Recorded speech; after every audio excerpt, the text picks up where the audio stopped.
May 23, 1945. 15 days after Nazi Germany's unconditional surrender. The war in Europe was over. But for 412 German women trapped inside a cargo ship crossing the Gulf of Mexico, the terror was just beginning. These women were convinced they had exactly 48 hours left to live. Not because of disease, not because of starvation, but because of something they had learned in Berlin cinemas before the war destroyed everything. American cowboys do not take prisoners. American cowboys shoot first. And the ship was heading straight for Texas. This is not fiction. This is documented history from the National Archives in College Park, Maryland. 412 female prisoners of war. Average age 24. Former telephone operators, signal workers, communication technicians for the Wehrmacht. Women who had never fired a weapon in combat. Women whose only crime was being conscripted into a dying regime's desperate final months. What happened to them over the next 6 months would challenge everything historians thought they knew about prisoner treatment in World War II. What happened would reduce hardened soldiers to uncontrollable weeping. And it would start with something as simple as hot water. But first you need to understand why these women feared cowboys more than they feared death itself. Nazi propaganda had spent 12 years painting Americans as savages. Subhuman brutes with no culture, no civilization, no mercy. The Ministry of Propaganda had weaponized Hollywood's own Western films, pointing to gunfights and frontier justice as proof that Americans were lawless barbarians who executed enemies without trial. These 412 women had internalized every word. Margareta Schmidt was 26 years old. Before the war, she had dreamed of becoming a schoolteacher in her small town outside Berlin. She had a mother in Cologne.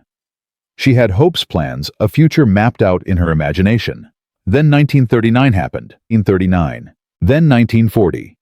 Then 1941. 1942, 1943, 1944. Each year stripped away another piece of that future until nothing remained except survival. By April 1945, Margareta was working in a Wehrmacht communications bunker when Allied bombs turned the building above her into rubble. She spent 3 days trapped underground with dying colleagues before rescue came. 2 weeks later, American soldiers captured her unit. 3 weeks after that, she was on a ship bound for Texas. She had not bathed properly in 2 months. She had not eaten a full meal in 6 weeks. She had not slept without nightmares in longer than she could remember. And now she stood at a grimy porthole watching the coastline of cowboy country emerge through the morning haze. "Will they shoot us immediately?" Elsa Hartman whispered beside her. "Or will they make us dig our own graves first?" Elsa was 24. Former telephone operator from Hamburg. Her fiancé Hans had frozen to death at Stalingrad in February 1942. She had carried his photograph through every bombing raid, every evacuation, every desperate retreat. The photo had finally disintegrated into pulp somewhere in Belgium. She had nothing left. No home. Hamburg had been firebombed into ash. No family. Her parents were missing, presumed dead. No hope. She fully expected to die in Texas within the week. This was the psychological state of every woman on that ship. Absolute certainty of imminent death. Complete acceptance that their captors would show no mercy. Total belief in propaganda they had absorbed since childhood. The port of Houston materialized at 1400 hours on May 23rd. The gangplank lowered. Margareta forced her legs to move, descending onto American soil for the first time, scanning frantically for the execution squad. She saw something impossible instead. A woman in American military uniform stepped forward. Captain Eleanor Morrison, Women's Army Corps, 32 years old, from Connecticut. Behind her stood 24 female soldiers. Not cowboys. Not executioners. Women. Margareta's brain could not process this information. Where were the men with guns? Where was the frontier justice? "Welcome to Texas," Captain Morrison said in accented but comprehensible German. "You are prisoners of war under the protection of the Geneva Convention. You will be treated with dignity. Dignity. The word meant nothing to women who had been sleeping on wooden planks for weeks, who wore uniforms so filthy the original color was unrecognizable, who smelled like death because everyone around them smelled the same. Military trucks transported them inland. Camp Segoville appeared at dusk. White buildings, wire fencing, guard towers. Margaretta's heart rate spiked. This was it. Whatever happened next would determine whether she lived or died. What happened next demolished 12 years of Nazi propaganda in approximately 90 minutes. The prisoners were led to a building on the camp's eastern edge. Steam rose from roof vents. Margaretta's imagination produced horrors. Gas chambers, scalding punishment, torture facilities designed to extract confessions. 20 at a time, Captain Morrison instructed. You will be given soap, shampoo, and clean towels. The water is hot. Take as much time as you need. Hot water. The words did not register. German prisoners had been surviving on cold streams and rain collection for months. Hot water was a memory from a previous life. Elizabeth Krauss stepped under the first shower head. She was 41, the oldest prisoner in the transport. Former schoolteacher from Dresden. She had witnessed the February 13th firebombing that killed 25,000 people in a single night. She had walked through streets filled with charred corpses. She had taught children who were now ashes. Elizabeth turned the knob expecting punishment. Steam erupted instead. Clean hot water cascaded over skin that had not been properly washed since March. Weeks of accumulated grime began sliding toward the drain. Elizabeth's knees buckled. The sob that escaped her throat was not voluntary. It came from somewhere deeper than conscious control, somewhere that had been locked tight for months, possibly years. The sound triggered a chain reaction. Within 60 seconds, the entire shower house filled with weeping. Margaretta stood under her own shower, watching brown water swirl at her feet, and found herself crying so hard she could barely breathe. She had promised herself she would show no weakness. She had survived bombing raids without tears. She had buried friends without breaking down. But hot water and soap accomplished what trauma could not. Lieutenant Sarah Brennan, a 28-year-old nurse from Boston, moved through the steam checking on prisoners. She had served in field hospitals in France. She had seen men die screaming on operating tables. She thought nothing could surprise her anymore. She was wrong. These women are crying because we gave them soap, she said to Private Linda Torres, a 20-year-old Californian guard. How bad were things in Germany that soap causes this reaction? The answer was worse than Brennan could imagine. Supply chains had collapsed completely in Germany's final months. Soap was a luxury item traded on the black market for prices that matched jewelry. Hot water required fuel, and fuel had been requisitioned for tanks and aircraft until there was nothing left for civilians. These women had been living in conditions that modern Americans could not comprehend. The showers continued for 2 hours. Every group of 20 followed the same pattern. Suspicion, hesitation, shock, collapse. The American guards stopped trying to maintain professional distance. Several of them were crying too. After showering, the prisoners received clean clothes. Not prison uniforms. Actual dresses. Cotton. Soft. Undamaged. Margaretta held her bundle with hands that would not stop shaking.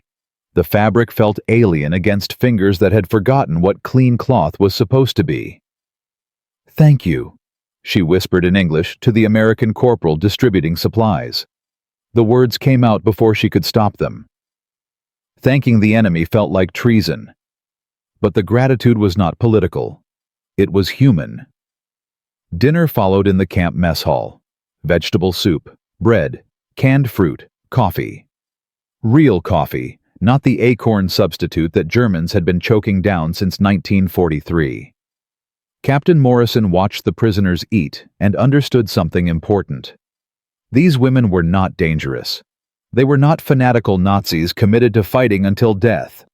They were starving, traumatized, completely broken human beings who had been fed lies about their captors for so long that basic kindness was causing psychological short circuits. Tomorrow we begin proper processing, Morrison announced through her translator. You will be interviewed about your service. You will be assigned work details. You will be paid for your labor according to the Geneva Convention. You will have access to medical care, educational programs, and recreational facilities. The prisoners did not believe a single word. This had to be manipulation. Psychological warfare. Soften them up before the real interrogations began. They were assigned to barracks with individual cots, clean sheets, actual pillows, screens on the windows to keep out insects. Someone had placed small vases with wildflowers on the windowsills. Margareta lay on her cot staring at the ceiling. Her brain was malfunctioning. Nothing made sense. Everything she had been taught about Americans was wrong. Either that, or this was an elaborate trap designed to extract her guard before the torture began. She slept anyway. First solid sleep in months. May 24th, 1945. Morning roll call at euro 600. Breakfast at euro 700. Oatmeal with brown sugar. Powdered eggs. Toast with margarine. Coffee. Margareta ate slowly, waiting for the punishment that never came. Captain Morrison announced work assignments would begin after a week of orientation. The prisoners would undergo medical examinations, be photographed for records, and receive instruction on camp rules. Work would include laundry, food preparation, clerical tasks, and gardening. Gardening. The word caught Margareta's attention. She had grown up in a small town. She knew plants. Volunteers were selected for the camp garden detail. Margareta found herself walking toward the compound's western edge with Elsa and 20 other prisoners. 2 female guards accompanied them, carrying batons but no firearms. The guards walked casually. They did not seem to consider the prisoners dangerous. The garden gate opened. Margareta's heart stopped. 2 men knelt by a row of tomato plants. They wore leather boots, bandanas around their necks, and wide-brimmed hats that Margareta recognized instantly from every Western film she had ever seen. Cowboys. Elsa grabbed Margareta's arm so hard it bruised. Several prisoners physically recoiled. One woman started hyperventilating. Sergeant Helen Martinez, a guard from San Antonio, noticed the reaction and understood immediately. She almost laughed at the absurdity. Almost. Ladies, these gentlemen are Thomas Whitaker and James Dalton. They are agricultural advisors from the County Extension Office. They are here to teach you gardening techniques for this climate. They are farmers. They are not armed. They are not dangerous. Thomas Whitaker stood up slowly. He was 53 years old. His family had worked Texas soil for 3 generations. He removed his hat in a gesture of respect and studied the terrified women before him with genuine confusion. "Captain," he asked, "what exactly has got these ladies so spooked? We just came to talk about tomatoes." The explanation took several minutes. When Whitaker finally understood that these German prisoners feared him because of Hollywood movies, he did something unexpected. He laughed. Then he stopped laughing because the fear in their eyes was real. "Ma'am," he said to the prisoners through Sergeant Martinez translating, "I have been growing vegetables in Texas dirt for 40 years. The only thing I ever shot was a coyote that was after my chickens. This hat keeps the sun off my head. These boots are for walking through mud. That is all there is to it." The prisoners did not believe him, but they watched as Whitaker and Dalton demonstrated planting techniques, discussed soil composition, explained watering schedules. No guns appeared. No violence occurred. The Cowboys talked about tomatoes with the enthusiasm of men who genuinely loved their work. Margareta found herself kneeling in Texas dirt, pressing seedlings into the soil, while Thomas Whitaker explained that American clay drained differently than German loam. "Your soil back home is probably darker," Whitaker said. "Richer. This red clay needs more compost, more mulch. But treat it right, you can grow near about anything." Something cracked inside Margareta's understanding of the world. Not hot water this time. Something deeper. She had been taught that Americans were one-dimensional villains, but real people worried about tomato plants. Real people wore funny hats for practical reasons. Real people had accents that made about sound like about. Everything she believed was a lie. And she was only beginning to understand how deep the lies went. Because what Margareta did not know yet was that Thomas Whitaker had every reason to hate Germans. His 23-year-old son, Michael, had died on Omaha Beach 11 months earlier. The telegram had nearly destroyed his marriage. He had spent months consumed by rage against everyone and everything German. His wife, Rebecca, had suggested he volunteer at Camp Segoville. Maybe teaching German prisoners to grow things would help him remember that not everything from war is death. Whitaker had agreed. And now he was kneeling in a garden with enemy soldiers talking about tomatoes, forcing himself to see them as human beings, rather than the nationality that had killed his boy. This was the real story of Camp Segoville. Not just American kindness toward defeated enemies, but the complicated, painful process of choosing humanity over hatred. Choosing compassion when vengeance would have been easier. Choosing to see individuals instead of categories. In Part 2, we will discover what happened when Whitaker finally told the German prisoners about his son. We will see how Elizabeth Krauss discovered photographs from the concentration camps and had to confront what her nation had done in her name. And we will witness the moment when enemies became something far more complicated than propaganda had ever allowed. The Cowboys did not shoot anyone. But what they did instead was far more powerful. They planted seeds, and not just in the garden. 1. And redemption. Fragments of letters, whispered rumors, and fragmented news reports hint at the devastation awaiting these transformed prisoners. Their newfound hope in Texas will be tested against the brutal reality of a shattered homeland, creating a powerful narrative tension that pulls readers toward the next installment of their extraordinary story. 412 German women. Hot showers. Clean clothes. Cowboys who talked about tomatoes instead of shooting prisoners. Part 1 ended with Margareta Schmidt kneeling in Texas dirt, realizing that everything she had been taught about Americans was a lie. But discovering that your enemy is human creates a new problem. A problem far more dangerous than hatred. It creates guilt. And guilt, as the prisoners of Camp Segoville were about to learn, can destroy a person faster than any bullet. June 1st, 1945. 1 week after the German women arrived in Texas. The initial shock of decent treatment had faded. The showers were no longer miraculous. The food was no longer astonishing. The Cowboys were no longer terrifying. Reality had settled in. And reality brought questions that nobody wanted to answer. If Americans are not monsters, then what does that make us? If the propaganda was wrong about our enemies, what else was it wrong about? If we served a regime that lied about everything, what exactly did we help accomplish? These questions began circulating through the barracks like a virus. Whispered conversations at night, uncomfortable silences during meals. Prisoners who had been surviving on pure adrenaline for months suddenly had time to think. And thinking was dangerous. Captain Eleanor Morrison noticed the shift immediately.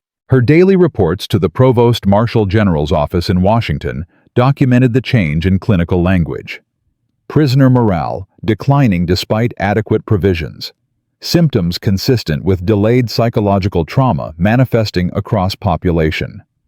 Recommend implementation of structured activities to prevent deterioration.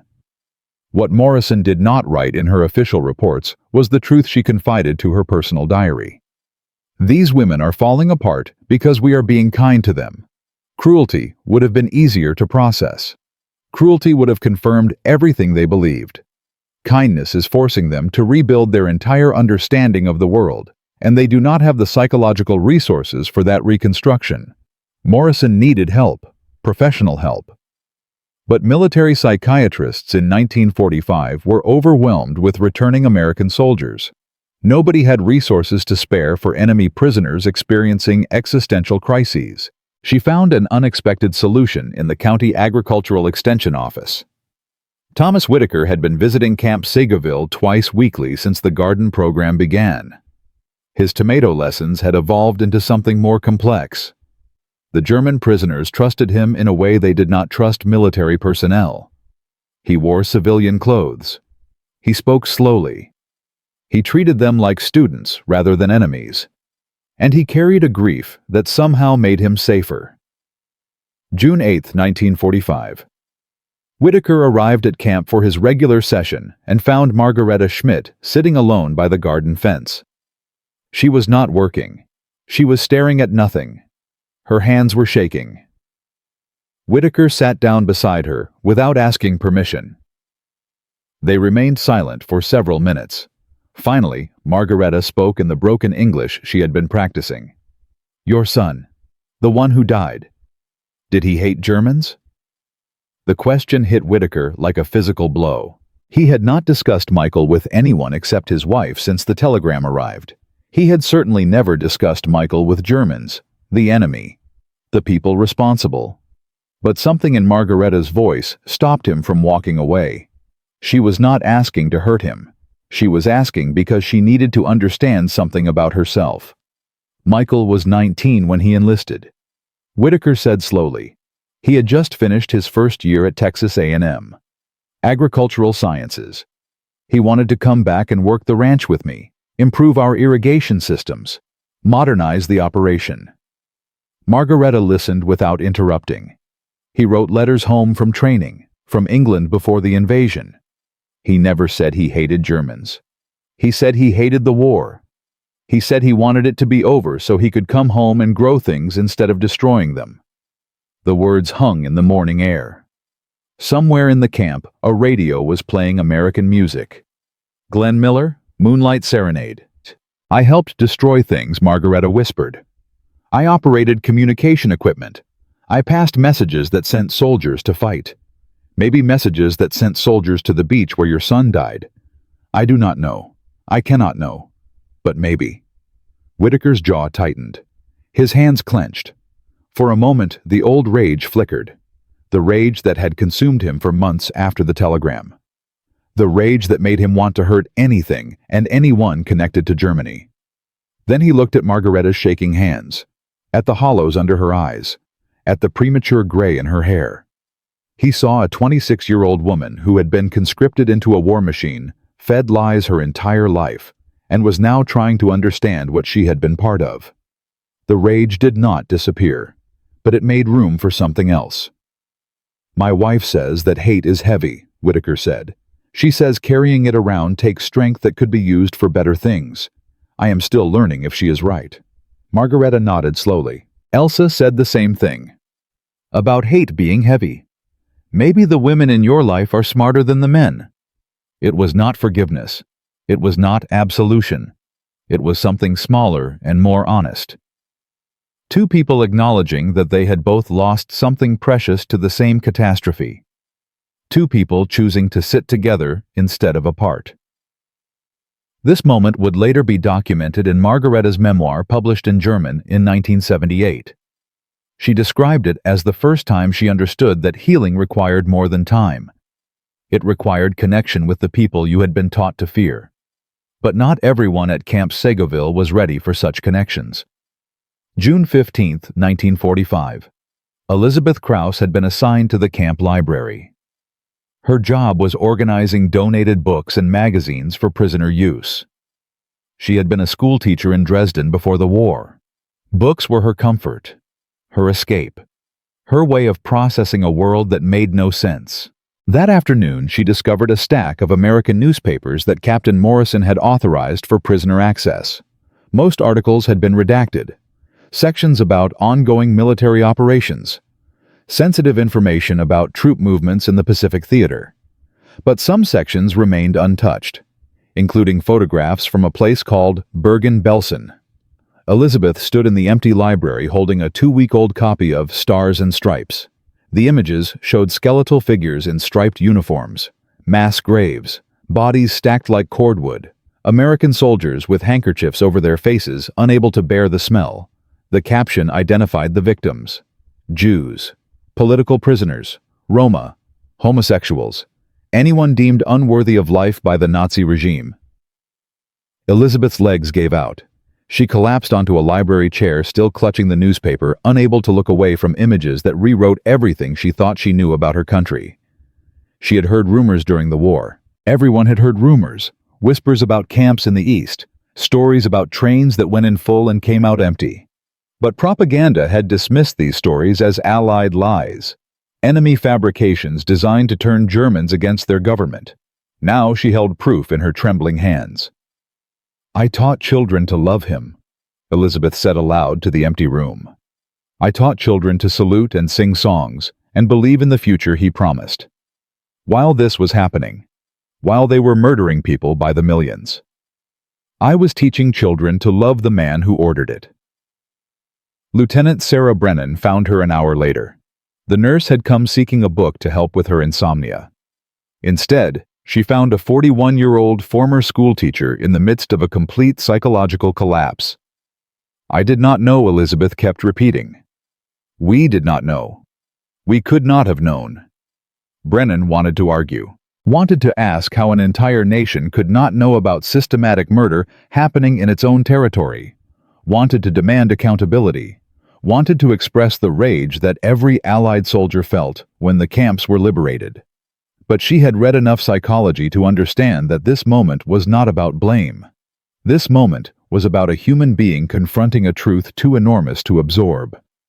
"Maybe you did not know the details," Brennan said carefully, "but now you do. The question is, what you do with that knowledge."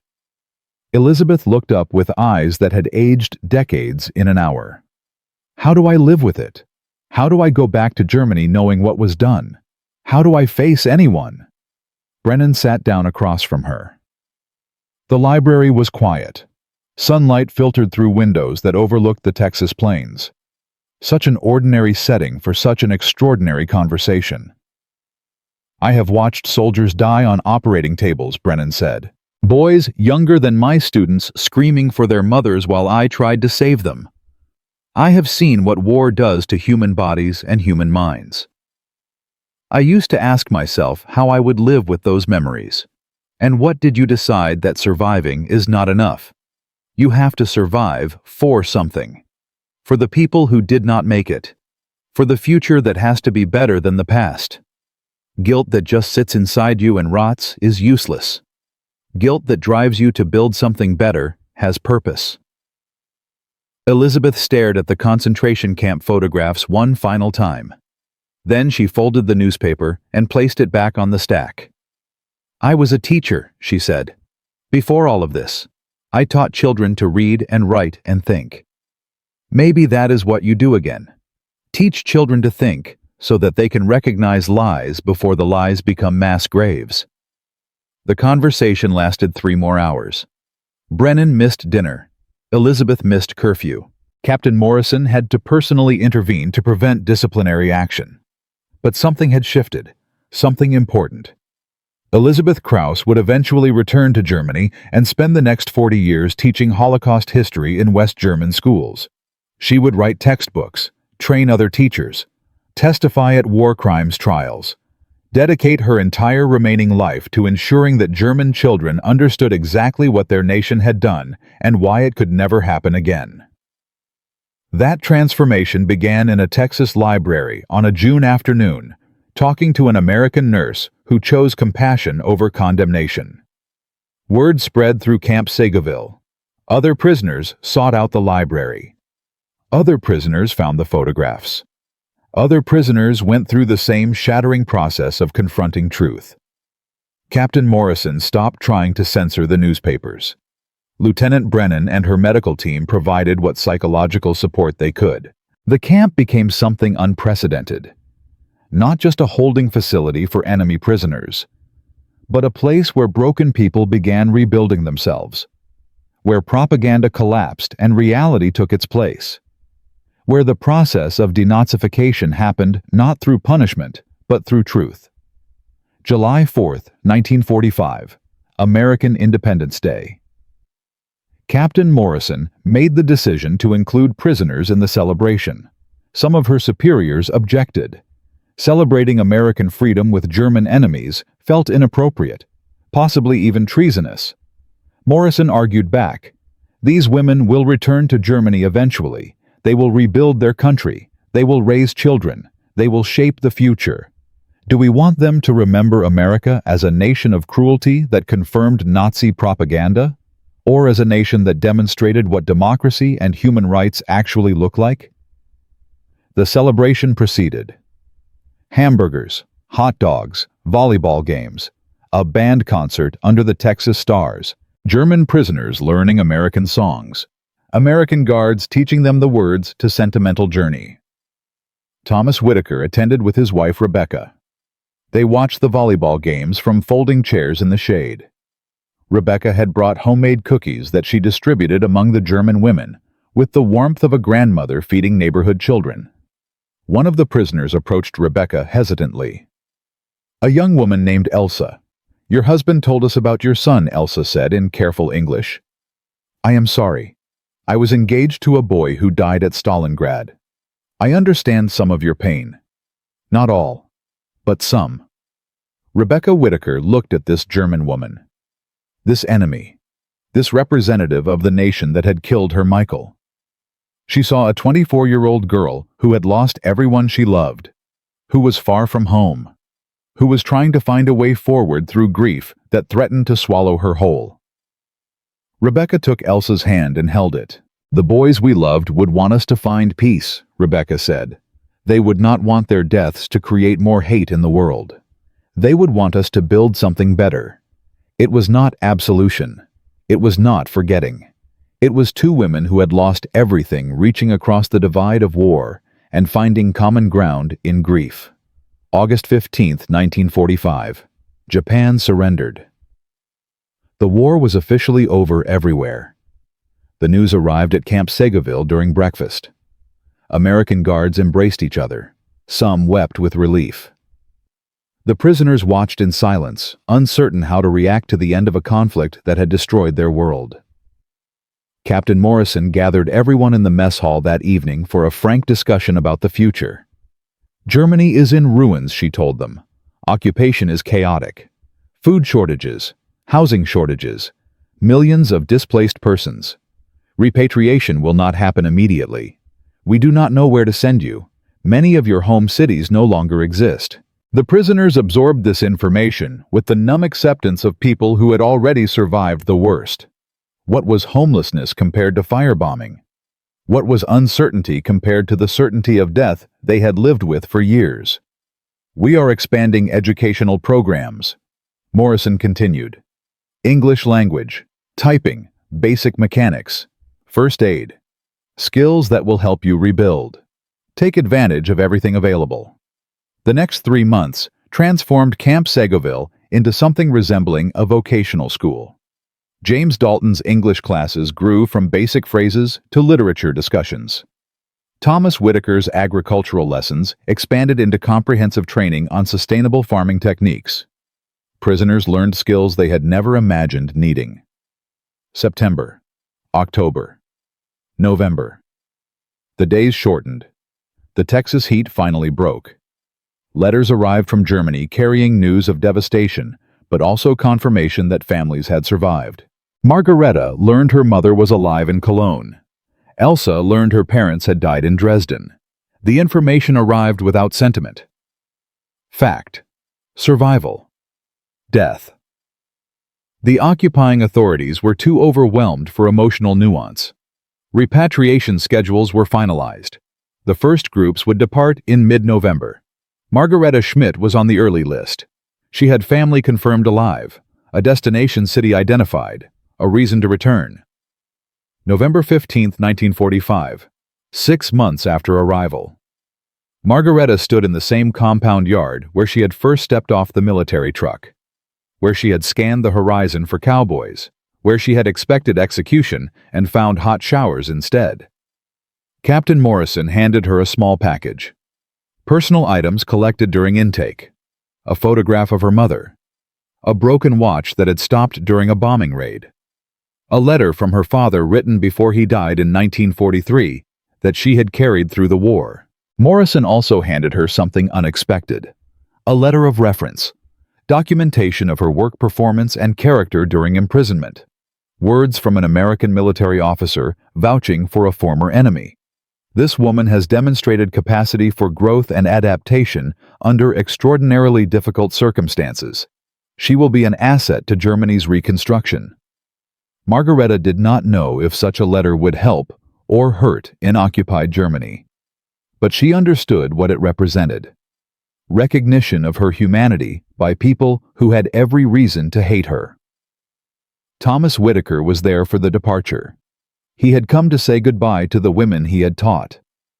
The women he had chosen to see as individuals rather than enemies. The women who had helped him process his grief over Michael in ways he could never fully explain. Grow things, he told Margareta. Whatever else happens. Grow things. Gardens. Families. Communities. Things that live and spread and make the world better. She nodded. She did not trust herself to speak. The trucks loaded. The convoy departed. Camp Segoville grew smaller in the rear window until it disappeared behind the Texas horizon. But the journey was not over. Because returning to Germany meant confronting a destroyed nation, a divided country, a population that did not want to hear about American kindness or concentration camp photographs or the complicated guilt of serving a murderous regime. Margareta was going home, but home no longer existed. In Part 3, we will follow the prisoners back to a Germany none of them recognized. We will witness the chaos of occupation zones and competing Allied authorities. We will see what happens when women transformed by Texas kindness confront a homeland that preferred denial to truth. And we will discover whether the seeds planted in that camp garden could take root in the rubble of a nation that had tried to destroy the world. The war was over. The real struggle was just beginning. 412 German women arrived in Texas expecting execution. They found hot showers instead. Cowboys who taught them about tomatoes. Nurses who treated them with compassion. A camp that demolished 12 years of Nazi propaganda and replaced it with something far more dangerous. Truth. Part 2 ended with the first group boarding trucks for the journey home. Margareta Schmidt clutched a letter of reference from an American captain. Elizabeth Krauss carried memories of concentration camp photographs that had shattered everything she believed about her country. Elsa Hartman held cookies from a Texas grandmother whose son had died fighting Germans. They were transformed, healed, ready to rebuild. But Germany was not ready for them. November 1945. The ship carrying the first wave of repatriated prisoners crossed the Atlantic in reverse.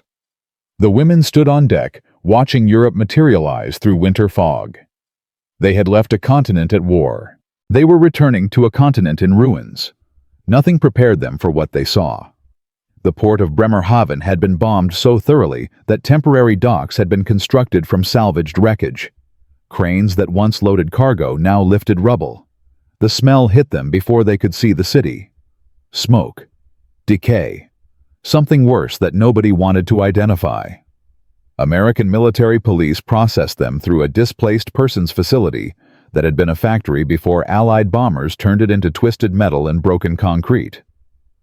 The roof was partially collapsed. Wind whistled through gaps in the walls. 200 people slept in a space designed for machinery. "Welcome home," an American sergeant said without irony. "You are now in the British occupation zone. You will be processed for denazification screening. You will be assigned temporary housing. Food rations are limited. Water is limited. Everything is limited." Margareta looked around at the shattered landscape and felt something crack inside her chest. This was Germany. This was what remained of the nation she had served.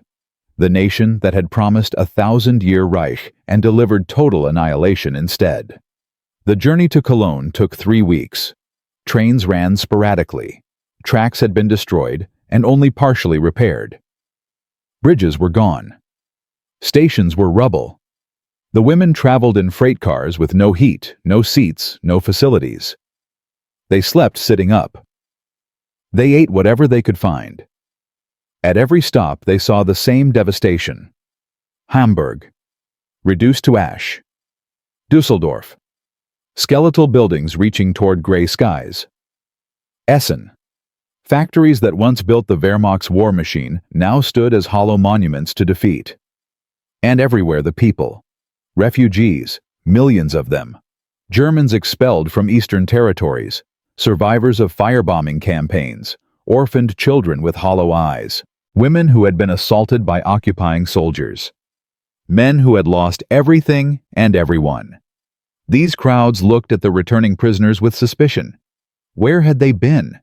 Why did they look relatively healthy when everyone else was starving? What had they done to survive? Margareta reached Cologne on December 3, 1945. She had been dreaming of this moment for 6 months. Reunion with her mother. Return to familiar streets. Home. The familiar streets no longer existed. Cologne had been bombed 262 times during the war. 90% of the city center was destroyed.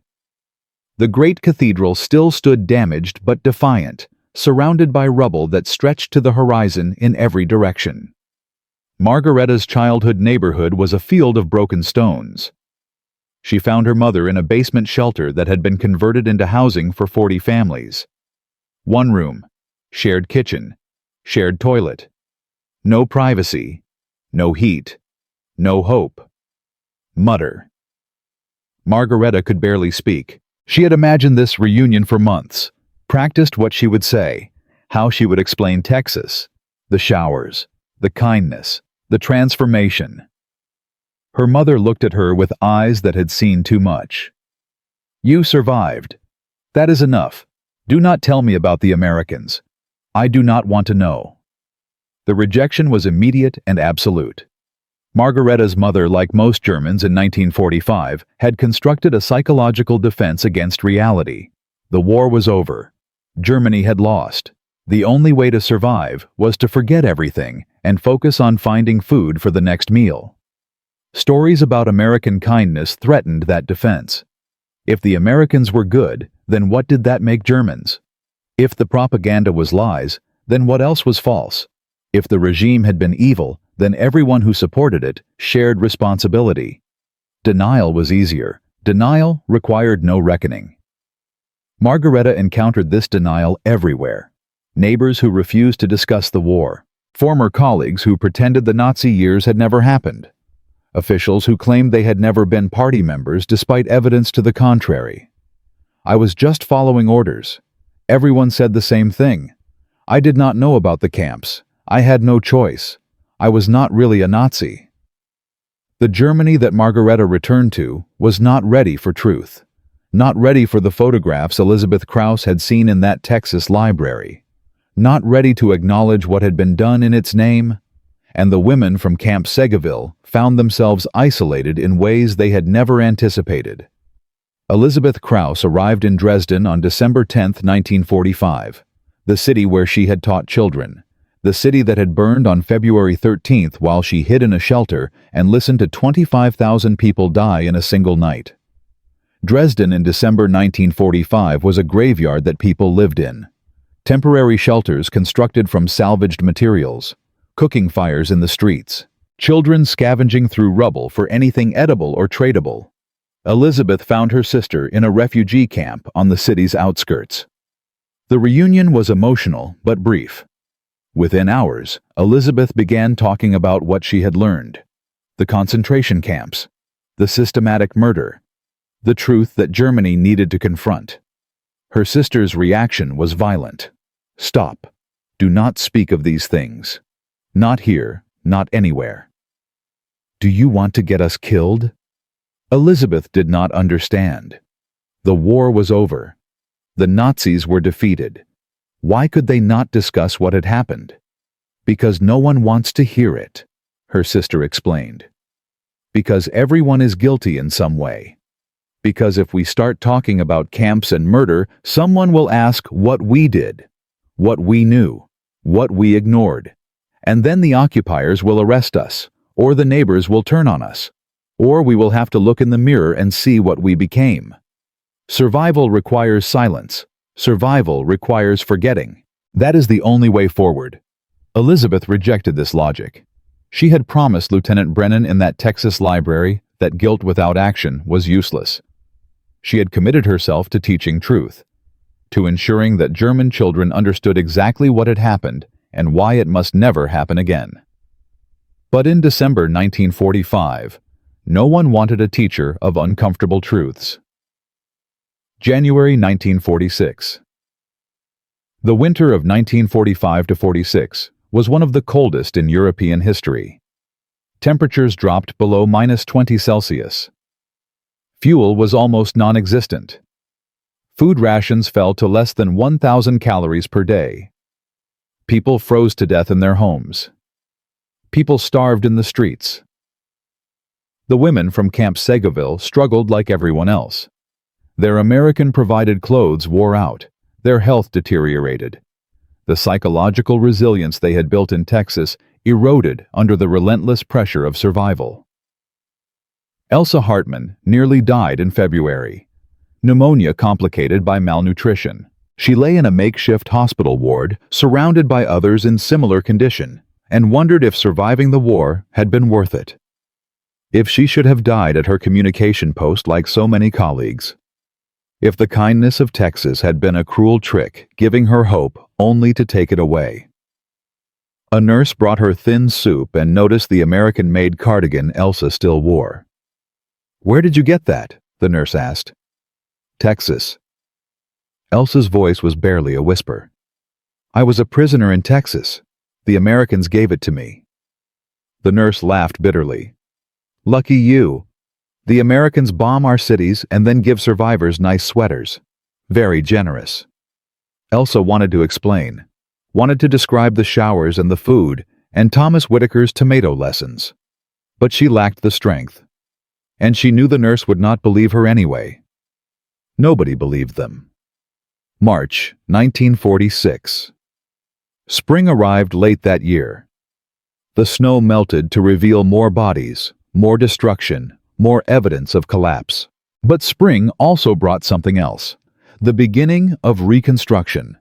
Allied occupation authorities had decided that Germany needed to be rebuilt, not just physically, but psychologically. The denazification program expanded. Schools reopened. And for the first time, there was discussion of what should be taught. Elizabeth Krauss saw her opportunity. She approached the American Military Government Office in Dresden with a proposal. She would develop curriculum materials about the Nazi era. She would train teachers to discuss the Holocaust honestly. She would create a program to help German children understand what their parents' generation had done. The American officer who received her proposal was skeptical. Why should we trust a former Wehrmacht auxiliary to teach about Nazi crimes? Elizabeth produced the letter of reference from Camp Segoville. Documentation of her transformation. Testimony from Lieutenant Brennan about her commitment to truth. Evidence that she had confronted the photographs and chosen accountability over denial. The officer read the materials slowly. Then he looked at Elizabeth with new eyes. "You were at Segoville, under Captain Morrison?" "Yes. We have heard about that program. The results were unexpected." He paused. "There have been requests from Washington for information about the methods used there. The psychological approach. The use of kindness rather than punishment." Elizabeth did not know how to respond. She had not realized that Camp Segoville had attracted attention beyond its immediate participants. The officer made a decision. "I will forward your proposal to the education authorities. I cannot promise approval, but I will recommend serious consideration." April 1946. Elizabeth Krauss stood before a classroom of German teenagers for the first time since the war. The school was a partially repaired building in Dresden's Eastern District. The students were hungry, traumatized, suspicious of any adult authority. She had prepared carefully for this moment. Brought photographs from American newspapers that occupation authorities had authorized for educational use. Prepared explanations that balanced truth with age-appropriate sensitivity. "Today, we will discuss what happened in the concentration camps," she began. Her voice shook slightly.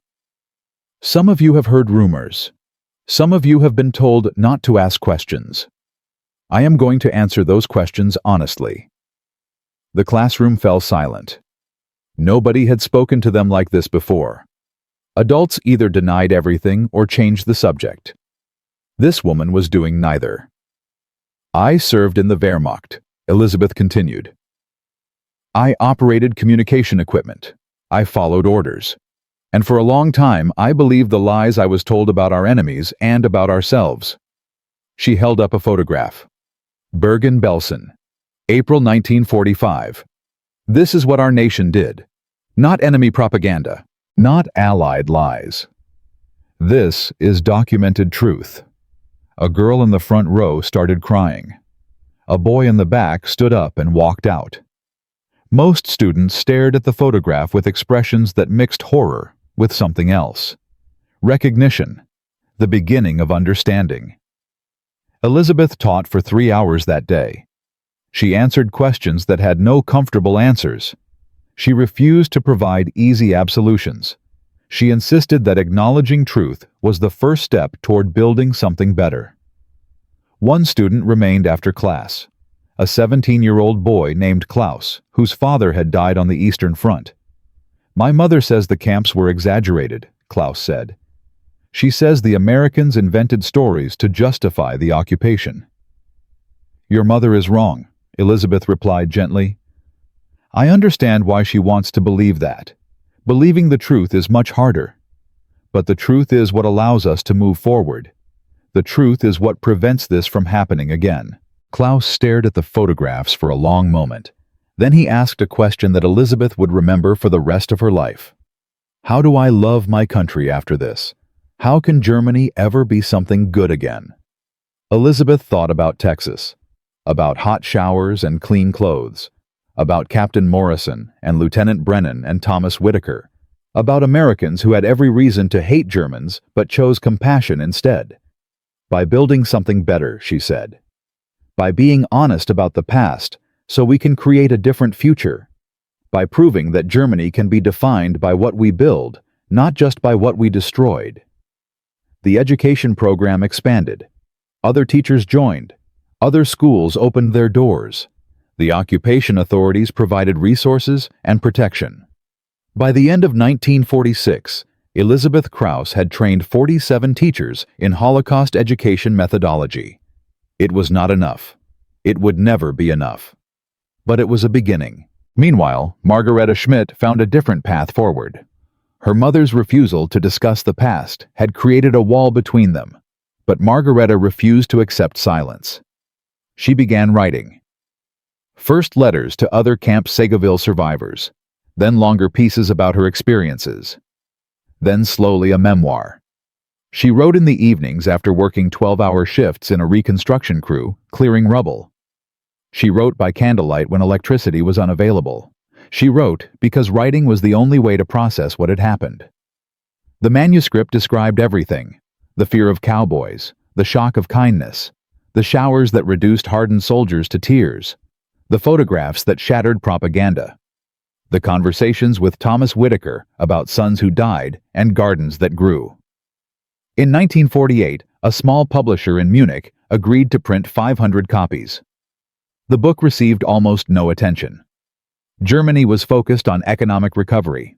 Nobody wanted to read about American prison camps and psychological transformation. But those 500 copies found their way into the hands of people who needed them. Other returning prisoners who had experienced similar confusion. Students researching the war for school projects. Historians beginning to document what had happened. 20 years later, when Germany finally began seriously confronting its Nazi past, Margareta's memoir would be rediscovered, reprinted, translated, studied by historians trying to understand how defeated enemies could be transformed into democratic citizens. The seeds planted in that Texas garden were finally bearing fruit. Elsa Hartmann recovered from her pneumonia and eventually settled in Hamburg. She became a social worker, helping refugees integrate into German society. She never married again.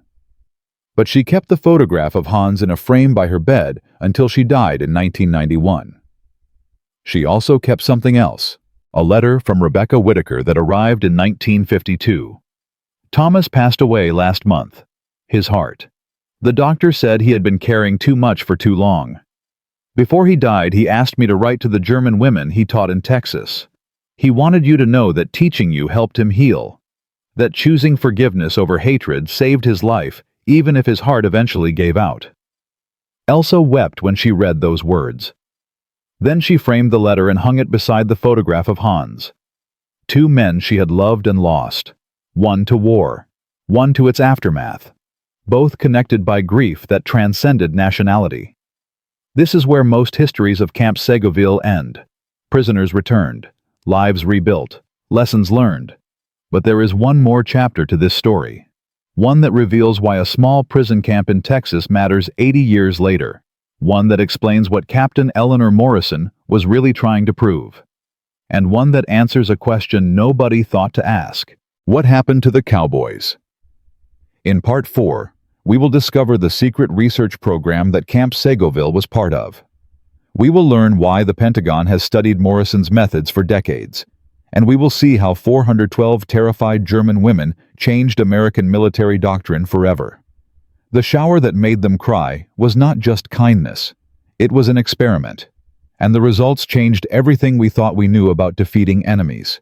412 German women, terrified of Texas cowboys, reduced to tears by hot showers, transformed by kindness they never expected. Part 1 showed their arrival. Part 2 documented their psychological reconstruction. Part 3 followed them home to a Germany that was not ready for truth. But there is one question we have not answered. Why did the Americans do it? Captain Eleanor Morrison, Lieutenant Sarah Brennan, Sergeant Dorothy Clean, Thomas Whitaker, James Dalton. These people invested extraordinary effort in treating enemy prisoners with dignity. They fought bureaucracy. They requisitioned resources. They spent months building relationships with women their nation had every reason to hate. Was it purely humanitarian? Was it Christian charity? Was it simply decent people doing decent things? The answer is more complicated, and more important, because Camp Segoville was not just a prison camp. It was a laboratory, and the experiment conducted there would change American military doctrine for the next 80 years. This is the part of the story that nobody tells you, the part that explains why the Pentagon still studies Eleanor Morrison's methods today, the part that reveals what those hot showers were really designed to accomplish. Captain Eleanor Morrison did not volunteer for Camp Segoville because she felt sorry for German women. She volunteered because she had a theory she wanted to test. Before the war, Morrison had studied psychology at Wellesley College. She had written her senior thesis on techniques of attitude change and belief modification. She had argued that punishment reinforced existing beliefs, while unexpected kindness created cognitive dissonance that opened minds to new information. Her professors had called the theory interesting but impractical. Her military superiors had called it naive. The conventional wisdom held that enemies were enemies. You defeated them through force. You controlled them through fear. Kindness was weakness. Morrison disagreed. And when the opportunity arose to manage female German prisoners, she saw her chance to prove it. The hot showers on that first night were not spontaneous generosity. They were the first phase of a carefully designed psychological intervention. Morrison had requisitioned extra soap specifically because her research suggested that physical cleanliness created psychological receptivity to new ideas. She had arranged for female guards because her theory predicted that same-gender captors would reduce defensive hostility. She had prepared clean civilian clothes instead of prison uniforms because she hypothesized that removing military identity would accelerate attitude change. Every kindness at Camp Segoville was documented. Every prisoner reaction was recorded. Every conversation was analyzed. Morrison was not just running a prison camp. She was conducting the largest psychological experiment on enemy combatants in American military history. The results exceeded her most optimistic projections. Within 6 weeks, 93% of prisoners had voluntarily renounced Nazi ideology in private interviews. Within 12 weeks, 78% had expressed genuine remorse for their nation's actions. Within 6 months, 84% had demonstrated what Morrison called psychological reconstruction, complete abandonment of previous beliefs, and adoption of democratic values. These numbers were unprecedented. Conventional prisoner management achieved attitude change in less than 15% of captives. Morrison had achieved it in over 80%. The Army took notice. In September 1945, Morrison was ordered to Washington to brief the Office of Strategic Services on her methods. The briefing lasted 3 days. She presented data case studies, interview transcripts. She explained the theory behind each intervention. She argued that kindness was not weakness, but strategy. The OSS officers were skeptical. One general asked whether Morrison was suggesting they give hot showers to every enemy soldier America captured. Another questioned whether her results would replicate with male prisoners or with different nationalities. Morrison answered carefully. She did not claim universal applicability. She argued that her methods worked best with educated prisoners who had been indoctrinated through propaganda rather than personal conviction. She suggested that cognitive dissonance techniques were most effective when captors could demonstrate that propaganda had been false. The briefing ended without formal conclusions. Morrison returned to Camp Segoville and continued her work until the last prisoners were repatriated in early 1946. She never received public recognition. Her research was classified. Her name appeared in no newspapers, no military honors lists, no histories of the war. She returned to civilian life and took a teaching position at a small women's college in Massachusetts. But her methods did not disappear. In 1950, the Korean War began. American forces captured thousands of Chinese and North Korean prisoners. Initial treatment followed conventional approaches: harsh conditions, minimal provisions, punishment for non-cooperation. The results were disaster. Prisoners organized resistance. Attempted escapes increased. Intelligence value declined. Morale among guards deteriorated. A young Army psychologist named Harold Wolf had read Morrison's classified reports. He proposed implementing modified versions of her techniques at selected prison facilities. The proposal was approved as an experiment. Within months, the experimental facilities showed dramatically improved outcomes. Prisoner cooperation increased by 60%. Intelligence yields improved by 40%. Escape attempts declined by 70%. The Morrison method, as it became known internally, was adopted across the Korean theater. By 1952, it had become standard doctrine for prisoner management in psychological operations. But the applications extended far beyond prisoner camps. The principles Morrison had identified: unexpected kindness, creating cognitive dissonance, physical comfort, increasing psychological receptivity, same-gender interaction, reducing defensive hostility, became foundational concepts in American psychological operations. They influenced interrogation training. They shaped counterinsurgency doctrine. They informed diplomatic protocols. When the Vietnam War produced millions of refugees, American civil affairs officers applied Morrison's principles to humanitarian operations.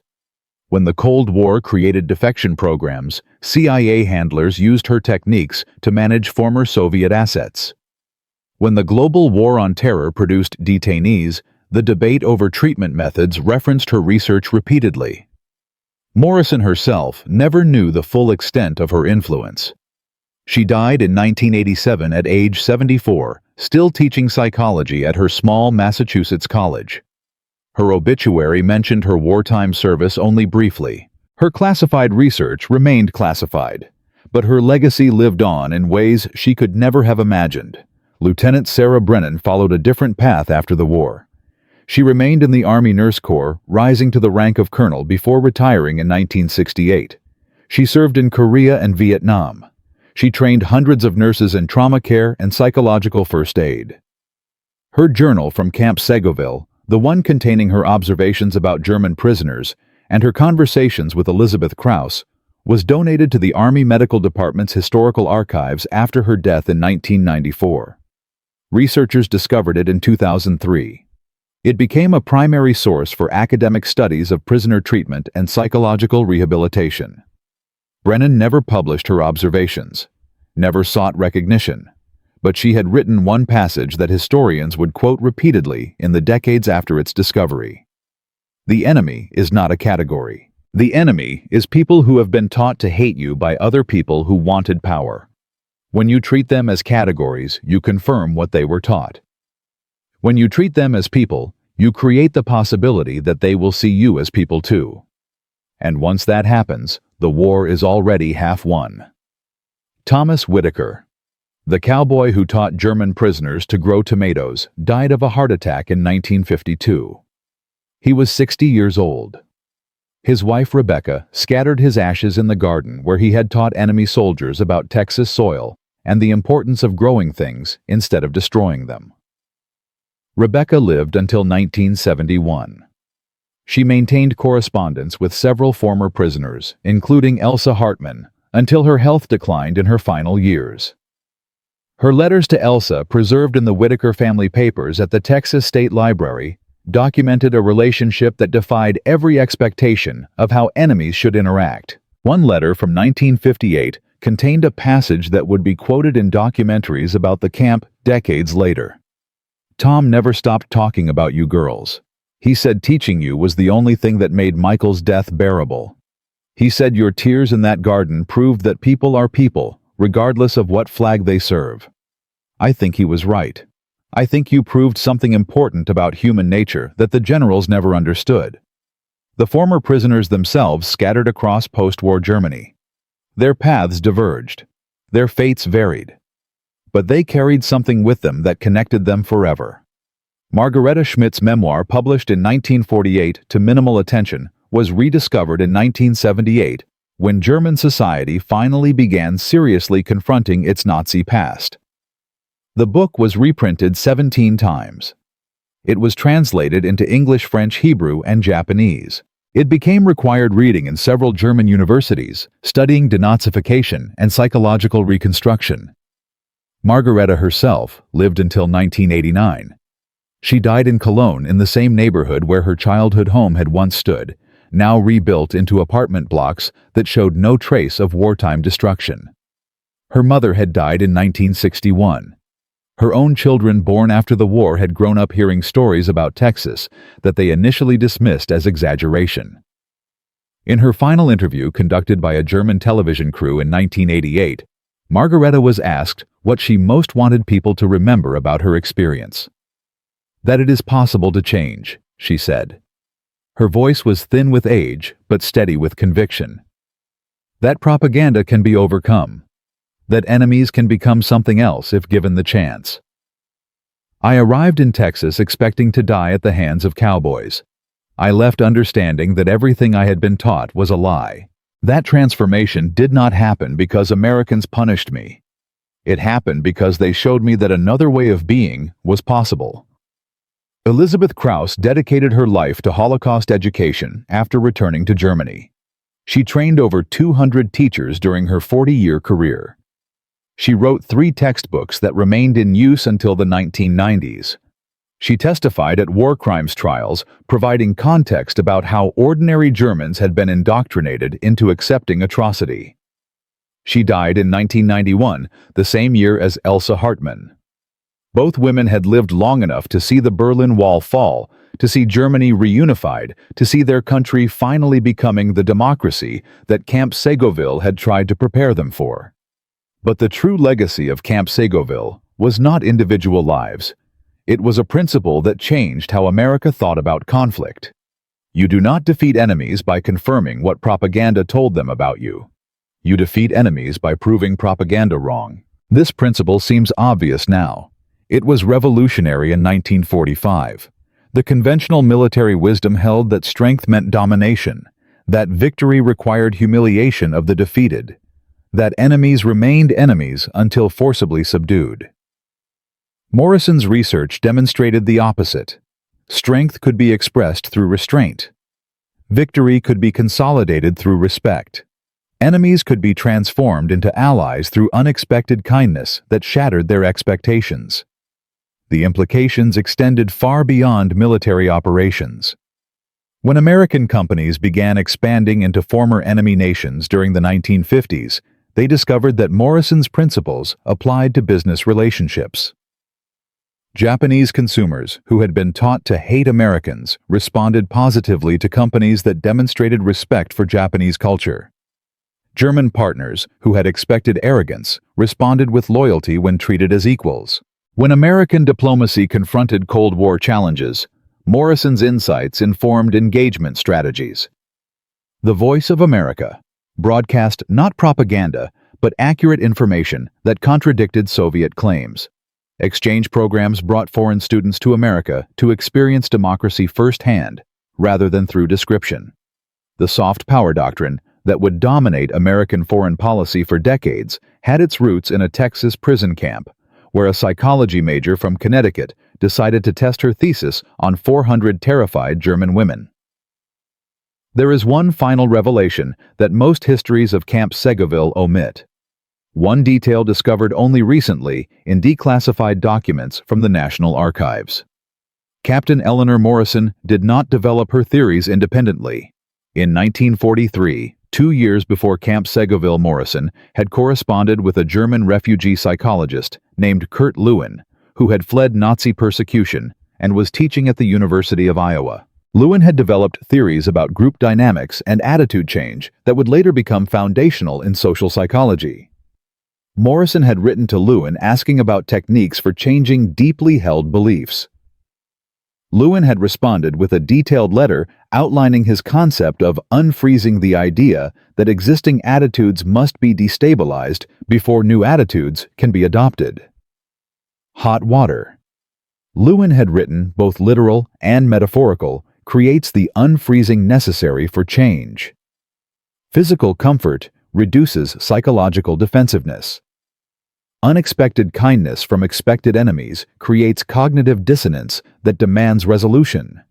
These conditions prepare the mind for reconstruction. Morrison had taken Lewin's theories and designed Camp Segoville as their practical implementation. The hot showers, the clean clothes, the female guards, the cowboys with tomato plants. Every element followed Lewin's blueprint for psychological unfreezing. But here is the remarkable detail that history nearly forgot. Kurt Lewin was Jewish. He had fled Germany in 1933 after Nazis removed him from his university position. His mother would later die in a concentration camp. He had every reason to want German prisoners punished, humiliated, broken. Instead, he provided the theoretical framework that would transform them into democratic citizens. When Morrison wrote to thank him after the war ended, Lewin responded with words that captured everything Camp Segoville represented.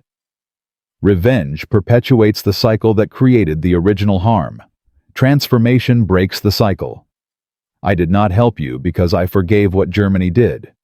I helped you because I wanted to ensure it could never happen again. The only way to defeat hatred is to demonstrate that hatred is not inevitable. You and your prisoners proved that demonstration possible. Lewin died in 1947 before he could see the full impact of his contribution. But his fingerprints remained on American psychological operations for the rest of the century. Every interrogator trained in rapport-building techniques. Every diplomat taught to seek common ground before demanding concessions. Every military commander briefed on winning hearts and minds. All of them unknowing heirs to a Jewish refugee who chose transformation over revenge. So what does Camp Segoville mean? Why does this story matter 80 years after it happened? 412 women arrived in Texas convinced they would be executed. They left transformed into advocates for democracy and truth. This transformation did not require torture, did not require punishment, did not require breaking their spirits or destroying their dignity. It required hot showers, clean clothes, tomato gardens, cookies from a grandmother, letters of reference from former enemies. Kindness so unexpected that it shattered everything propaganda had taught them to believe. The total cost of Morrison's intervention was negligible compared to conventional prisoner management. The results were unprecedented and unrepeatable through any other method. The implications changed how America projects power across the world. From a psychology student with an untested theory to a classified research program that shaped military doctrine for generations. From terrified women expecting bullets to transformed citizens building democratic institutions. From cowboys in silly hats to the most effective attitude change program in military history. This is what Camp Segoville proved. Enemies are not born. Enemies are made. And anything made can be unmade if you understand how it was constructed. Margareta Schmidt spent 6 months in Texas and the rest of her life carrying what she learned there. Elizabeth Krauss spent 4 decades teaching German children about atrocities because an American nurse showed her that truth was better than denial. Elsa Hartman built a career helping refugees because strangers had helped her when she was the refugee. Seeds planted in a Texas garden, bearing fruit for generations. The next time someone tells you that enemies cannot change, that hatred is permanent, that the only language some people understand is force. Remember 412 German women who arrived expecting cowboys and gunfights. Remember hot water and soap. Remember Thomas Whitaker, whose son died on Omaha Beach kneeling in the dirt to teach enemy prisoners about tomatoes. Remember that transformation is possible. That kindness is strategy. That the most powerful weapon in any conflict is not the one that destroys your enemy, but the one that makes them question whether you were ever really enemies at all. If you know other stories from World War II where unconventional thinking changed everything, share them in the comments. History is full of moments where someone ignored conventional wisdom and changed the world. Captain Eleanor Morrison never became famous. Her name appears in no monuments. No holidays commemorate her contribution. But the principles she proved in that Texas prison camp echo through every military training program, every diplomatic initiative, every humanitarian operation that chooses engagement over domination. She demonstrated something that generations of warriors had forgotten. The ultimate victory is not defeating your enemy. The ultimate victory is eliminating the enmity itself. And that victory began with hot water, clean clothes, and the radical proposition that even enemies deserve dignity. That is the power of seeing people instead of categories. That is the legacy of Camp Segoville. That is why this story matters.